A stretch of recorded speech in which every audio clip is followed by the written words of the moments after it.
Hello! Welcome back to my channel. Another book has been read. Thank you for clicking on this video. If you like my last one, or maybe you're new here, hello. I hope you enjoyed it. I'm back with another book. It's been a crazy week, like it's flown by. And I think it's just the amount of books I read as well. But it has been so cold today. Like I've got two jumpers on. This one's from H&M if you're interested. But it's like there's been a storm here and it's been so windy, so cold all day. And now it's calmed down and it's just nice and bright. So I'm just trying to get the light whilst I can. Today I have another book video for you. And today I am looking at Tom Daley's autobiography. It's another library book. I promise I do buy my own books, but this is Tom Daley Coming Up for Air. Now, if you're not familiar with who Tom Daley is, he is a British diver. Not a swimmer, he's a diver. And he is, I believe, 28. And this book is about his life mainly in diving. Now, I didn't know what to expect from this book. I guess when you're a sportsman, sportswoman, just an athlete, when you're a sports athlete, it's going to be mainly about your sport. And I like autobiographies because, like, as long as I'm interested in the individual, and you'll see why I was quite interested in this guy.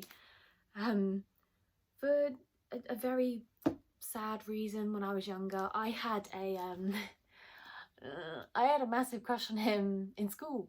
I remember, I think it was about 2012 when the London Olympics were happening. Actually, I was more intrigued by Mr. Daley, should we say. He was in diving, he got a bronze medal.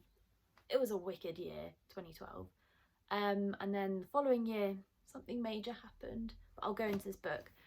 Now, jumping straight in, I've been rambling on for about a minute. It's mainly about his diving career, diver, athlete, coming out, his partner Lance, and his journey to becoming a father as well. And also medals, resilience, battle with COVID, which I had no idea about, and then what's next. So mainly starting off with diving. So his occupation diving since he was about 7. His dad introduced him to it. And it's quite a sad but bittersweet story. His dad introduced him to it, took him to diving, and he just excelled really. He did it with his brothers, but Tom Daley stuck with it. And then he was going to competitions, flying around across the world, doing really well. And then his dad died when he was, he was in his teens. I can't remember the year. But it's a quick, easy read. There's a lot, but not a lot in there. And I can't believe I didn't remember. Anyhow, his dad died when he was in his teens, and then you've got the media imposed on you as well. Like, imagine battling that. Anyway, he carried on, won medals, kept it up, his resilience and tenacity, and just, I don't know, motivation was just there. And he had his mum. It's really admirable, really. But what I didn't like was the way he went into technical bits in this book, which, like, I get he's a diver, that's his job, that's gonna be the main premise of the book. But there were some bits, like, he was going on about how he was trying to tackle his firework dive, which is like all these different pikes and somersaults and whatever, looking at the water. I wasn't that interested in it. But, like, it is quite a task, like, understanding how to be a diver. Like, I can't even do a somersault. I'm sure a lot of people can't do somersaults. Now, imagine doing that off a 10-meter board. You've got all these lights, cameras, people cheering and stuff for you. And then, like, doing your thing in air, pulling all this G force when you're going around, and then trying to come out at the same time into the water. Like, that just, like, blows my mind. I'm not a fan of the water either. But he is like a duck to water. He's won all these medals. He is so made for it, so talented. Then that was most of the book. That was most of it at the start, and I found, like, not gonna lie, the first 200 pages. It's a 280-page book, so it's not like, the writing is quite thick. I don't know if you can see. Yeah, quite thick, big. So you can get through this pretty quickly, and there's a lot of blank pages just to separate out the chapters. But when it got to about 200, this is what I was most interested in. It was his journey to his relationship with his now husband, Lance Armstrong? No, that's the other athlete. No, Lance Dustin Black, who is a producer, director in Hollywood. He's done a few films, not that many I know of, I don't think, but I loved the story of how they met. So they were introduced through mutual friends. He went to LA and had a dinner, and it was just, I was smiling reading it. Love at first sight. Saw this guy, and like, he mentions the age difference, which I think is like nearly 20 years, but age is just a number, right? You fall in love with whoever you want, not to get deep. And then he goes on, this is about, I think it was just after the Olympics, maybe during, I'm not too sure, 2012 year. And then he goes on to 2013, where he details his coming out story, and this is massive at the time. Like, I always had my suspicions, but I didn't want to believe it just because my crush was so big on him. Anyhow, he came out in 2013 with a YouTube video, and his PR team were like, this is up to you, it's your choice, because people kept questioning him on his relationship status, because he gained a big following, a big profile since the 2012 Olympics. When it came out, oh, that day is still stuck in my mind. I had a calendar of him, for goodness sake. Like, you know, those advent calendars with the pictures topless. Yeah, he was fit.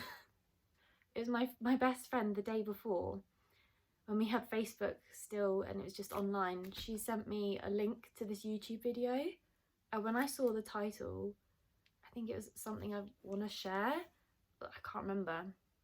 I was like, oh no.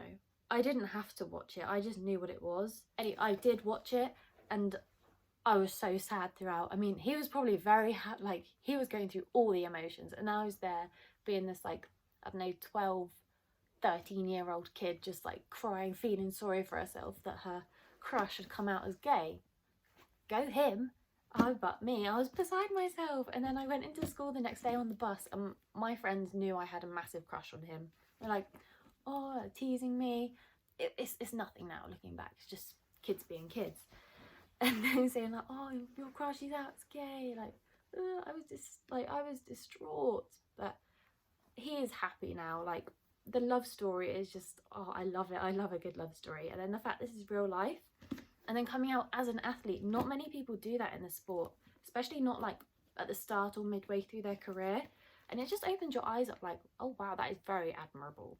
He also mentions, as I said, his dad, and then the journey to his son, Robbie Ray, with his husband, Lance. And it was quite, like, insightful, really. Like, I'd known they chose IVF and surrogacy, because obviously 2 guys, they need a surrogate mother or someone willing to help them with the baby journey. And just mentioning different laws between the UK and America, and it was just like, oh wow. And the fact, like, there are accidental babies, and then there are babies that they really want, and they were lucky because they had the money and the patience to go through it, and some people just, they don't have that opportunity. And that was very admirable. And then they found out they were having a boy, they announced it, and just the backlash, really, just, yeah, like, you never know what someone's going through, and unless you're them and you see all these trolls online.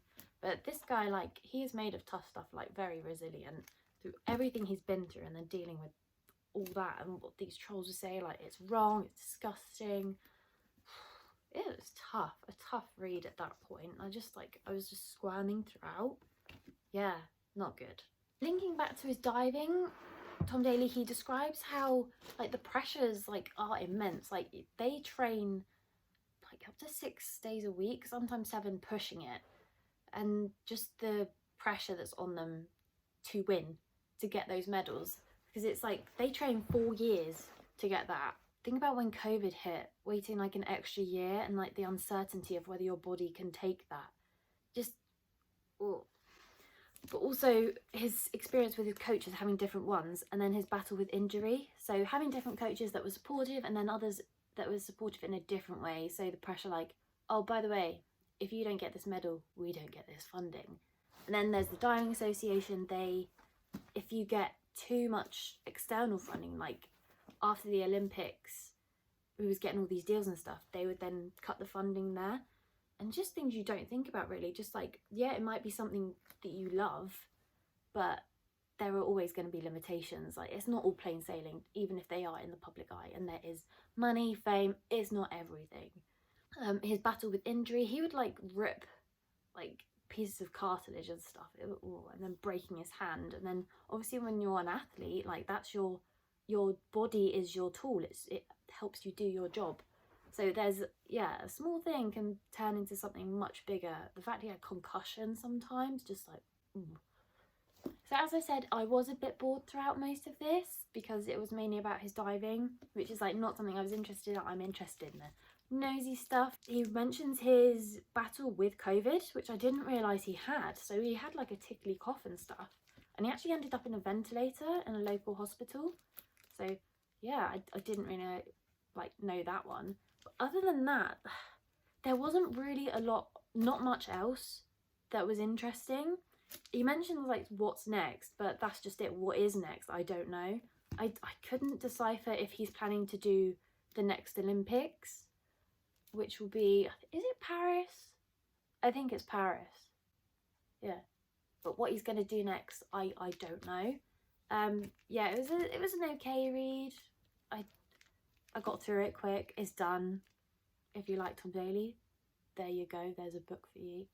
Other than that, it was really insightful and like not something I could ever imagine myself going through or anyone near me. It's admirable, but I've not much else to say on that really. Anyway, I hope you enjoyed this video. Hopefully it wasn't too rambly or repetitive like this book. But yeah, thank you for watching. I hope you enjoyed it. I hope you meet me for another video next time. Or it might be something like, maybe not book, something else. Let me know in the comments. Subscribe, like this video if you want. Thank you for your support so far. I'm really enjoying this. I hope you are as well. Thank you very much. I wish you all the best, and I will see you next time.